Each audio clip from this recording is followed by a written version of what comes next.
مش ممكن المسمار مش عايز يخش في حيطه. ايه مسلح؟ طب استنى يا بابا لحد عز الدين ما يستلف لك شنيور. انا بعته من بدري، انا عارف اتاخر ليه. ايه عايز مد شويه، اتاخرت ليه يا ابني؟ فين الشنيور؟ طلعت الاستاذ خليل قال لي الشنيور اللي عنده مكسور. يا باي على نزلته وغتته.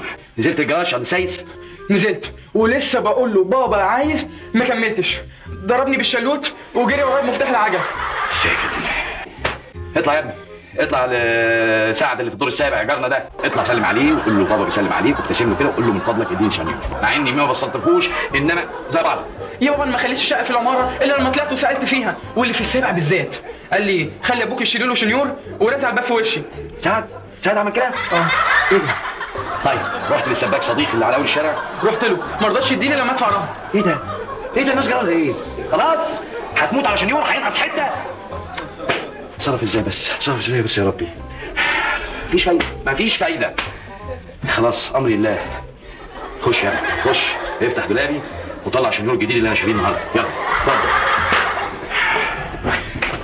بابا شايف نفسك؟ ليه؟ شايف ايه؟ شايف كويس.